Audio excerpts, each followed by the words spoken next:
Olá, tudo bom com você? Eu sou o Dilean, eu faço parte do Ministério Integre Jovens da IBNU e eu estou aqui para falar sobre algo muito bacana e muito importante com você. Por quê? Porque nós vamos começar uma nova série aqui nos devocionais dos jovens, os devocionais do Ministério Integre da IBNU. Nós estudamos já o livro de Juízes, estudamos o livro de Gálatas e agora vamos estudar um assunto, um tema, na verdade um livro também do Timothy Keller chamado Deuses falsos, tá? Deuses falsos. As promessas vazias do dinheiro, sexo, poder e a única esperança que realmente importa. Então esse aqui vai ser o assunto que nós vamos trabalhar ao longo desses próximos sábados. E hoje eu quero falar um pouquinho sobre uma introdução com vocês a respeito desse assunto. É o primeiro a parte do livro mesmo, a parte da introdução. E aí então fazer esse convite muito especial para que você, a partir do sábado que vem, comece a estudar com a gente. Se você inclusive quiser comprar este livro aqui, comprar para você poder acompanhar com a gente, né, a leitura, então você pode pesquisar aí em alguma livraria que tenha perto da sua casa ou comprar na Amazon, você que sabe, fica à vontade, mas vai ser bem legal de repente você acompanhar com a gente a leitura. De repente você faz a leitura daquele capítulo que vai sair na semana e pode acompanhar aquilo que a gente vai conversando. Nós temos uma equipe bem bacana de jovens que a cada sábado estará aqui falando sobre uma parte, um pequeno pedaço do livro. Bom, quando a gente pensa nessa realidade, ou pensa nessa questão de deuses falsos, o tema vai lidar muito com a questão da idolatria. Nós precisamos pensar um pouquinho no contexto que tudo está acontecendo. E uma das coisas mais impressionantes que temos visto hoje em dia é a quantidade de pessoas desiludidas com a vida, com a situação, desiludidas com seu emprego, desiludidas com a família, desiludidas com os relacionamentos. Ou seja, a pessoa está vivendo, de certa forma, uma grande desilusão. E bom, nós estamos, inclusive, agora passando por uma situação bastante delicada, que é a situação da pandemia, que tem trazido, sim, vários problemas emocionais, problemas relacionados à solidão, problemas relacionados até mesmo a essa desesperança, muitas vezes, porque a gente não vê um futuro, não vê aquilo que, quando isso vai começar a melhorar, né?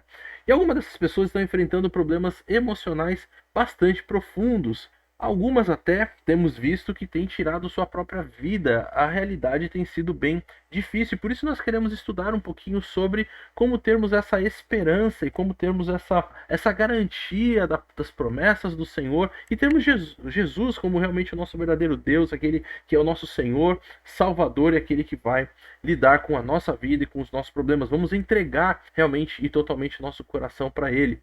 Quando falamos de idolatria, talvez essa situação possa parecer meio estranha, apesar de ser um tema tão comum, um tema que, se você inclusive tem contato com as escrituras, já deve ter ouvido várias e várias vezes.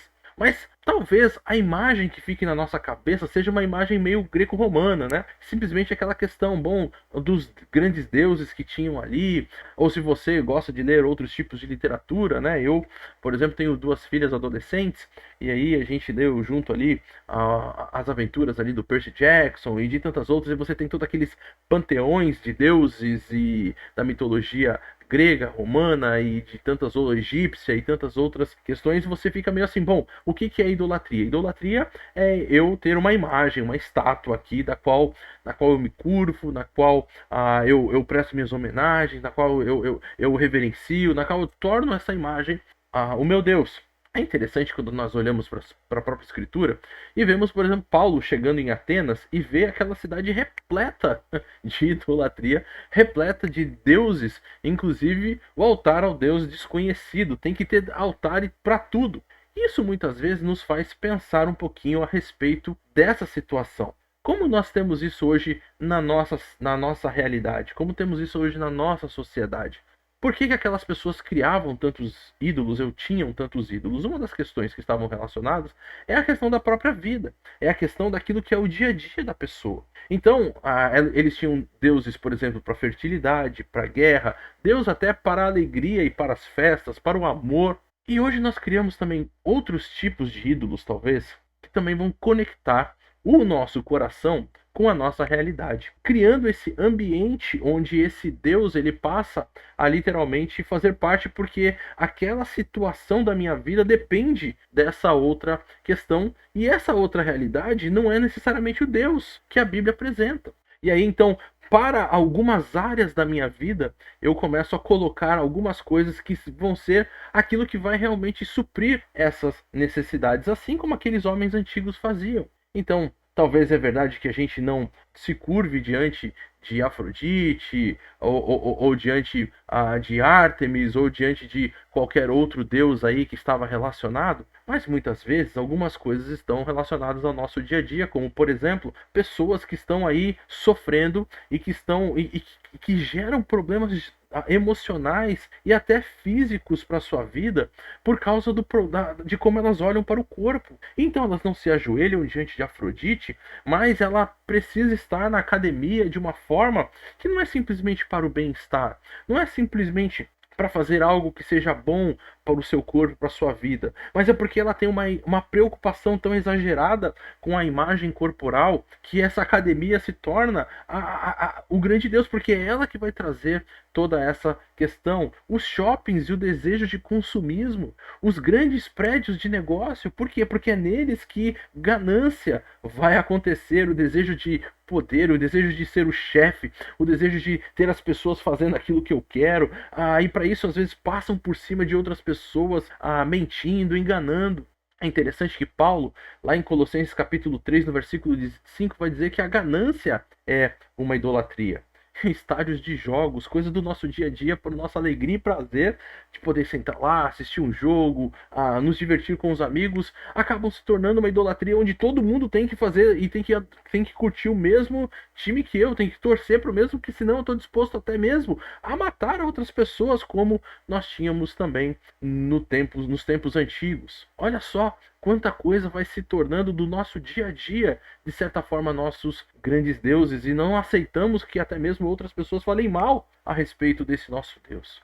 Uma série de livros que eu gosto muito, gosto do livro, gosto dos filmes também, é O Senhor dos Anéis. Já li mais de uma vez e também já assisti os filmes muitas vezes. Tenho a versão estendida dos filmes porque realmente gosto bastante. E é interessante que a trama ela gira em torno daquele anel, o anel de Sauron, um anel que é capaz de corromper quem o usa, e mesmo que você tenha um bom coração e queira usar o poder desse anel para fazer o bem, para proteger a sua casa, proteger o seu reino, na verdade você vai ser consumido por esse anel e vai passar a fazer o mal, vai passar a fazer a vontade daquele anel em vez de a sua própria vontade. E ainda assim, cada homem deseja aquele anel, quer ter o anel porque deseja esse poder que o anel pode trazer, esse status de ser o dono do anel. E a gente vê inclusive ali aqueles personagens, como o Frodo, que tem o anel, e como ele vai se degradando ao longo do filme por possuir o anel, e o anel acaba possuindo ele também de alguma forma. Muitas vezes, quando a gente só pensa na questão como antiga das pessoas que tinham imagens, ainda hoje, né, pessoas que têm imagem na sua casa e que se curvam diante delas, nós perdemos a percepção do que realmente pode ser a idolatria, porque na percepção delas, se eu não criei um bezerro de ouro e coloquei aqui na sala da minha casa, então eu estou livre da idolatria, eu não estou vivendo a idolatria, mas não é bem assim. A pergunta que nós sempre precisamos fazer é quando a gente relembra lá de Deus falando com o povo no Monte Sinai, e ele diz: não terás outros deuses diante de mim. Quais são esses outros deuses que podem ter? Às vezes o Deus pode ser os deuses do recurso, da alegria, do bem-estar, da espiritualidade, coisas que nós estamos colocando a nossa expectativa, esperança, o nosso futuro nisso, e tirando Deus da jogada, como se Deus não fosse a nossa alegria, Deus não fosse aquele que supre as nossas necessidades, Deus não está preocupado com o nosso bem-estar, e colocamos isso em outras coisas ou outras pessoas. E aí então a gente precisa aprender essa lição dos antigos. Eles precisavam de chuva, tinham o Deus da chuva para a sua plantação. Eles precisavam de fecundidade, criavam o deus da fertilidade. Como nós colocamos os deuses ou criamos os deuses de acordo com os desejos e as necessidades do nosso coração. O que tem lá dentro do nosso coração que desejamos tanto, que faz parte dessa nossa realidade e que nós falamos, não, isso aqui eu vou conseguir através disso aqui e não de Deus. Uma das lições preciosas que o Timothy Keller vai trazer aqui no livro Deuses Falsos é que os deuses, essa questão da idolatria abrange tanto a nossa área intelectual, a nossa área psicológica, a nossa área social, nossa área cultural e, é claro, também a nossa área espiritual. Você vê pessoas, por exemplo, lidando com a questão da intelectualidade, onde as ideologias que elas têm são os verdadeiros deuses delas, e elas acreditam que se aquela ideologia for implantada, então o mundo vai ser resolvido e todas as coisas agora vão entrar no eixo e tudo vai fazer sentido. É de certa forma um messianismo furado que a pessoa tem, principalmente ligado a essa questão daquilo que ela acredita que deve ser. Dentro das questões culturais, nós temos processos tecnológicos, prosperidade econômica, acesso a determinados grupos sociais, que aí então a gente faz qualquer coisa para que isso então se torne a nossa realidade e isso se torna, de certa forma, o nosso Deus.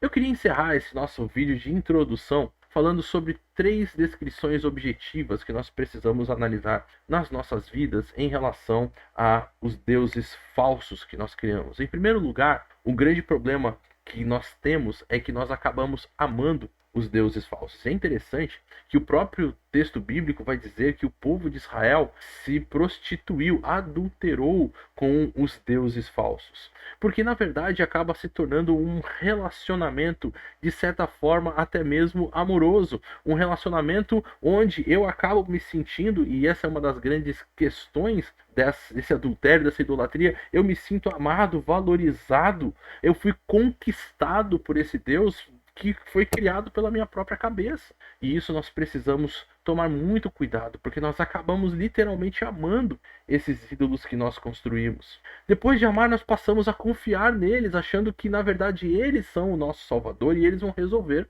os problemas que nós estamos passando e vivendo.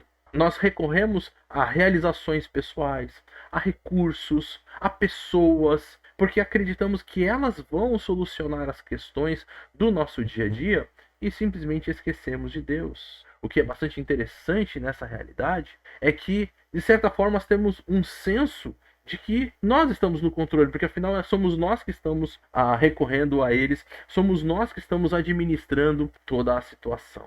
E por último, porque nós os amamos e confiamos neles, acabamos obedecendo cegamente a esses deuses que nós criamos. Em vez de o Senhor, Deus, ser o nosso único Senhor, a coisa funciona de uma forma um pouco diferente. E uma das coisas onde isso mais é perceptível no nosso dia a dia é com as questões que giram em torno das emoções, onde nós vemos geralmente pessoas dizendo que perderam o controle e passaram a agir e fazer algo que ela sabia que inclusive era errado de se agir e fazer.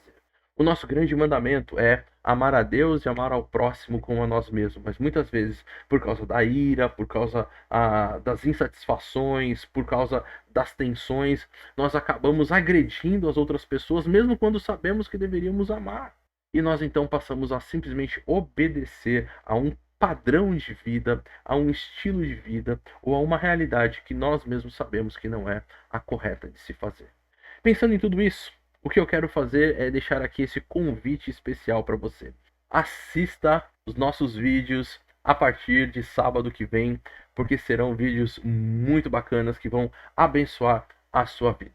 Até sábado que vem, se Deus assim permitir. Um grande abraço.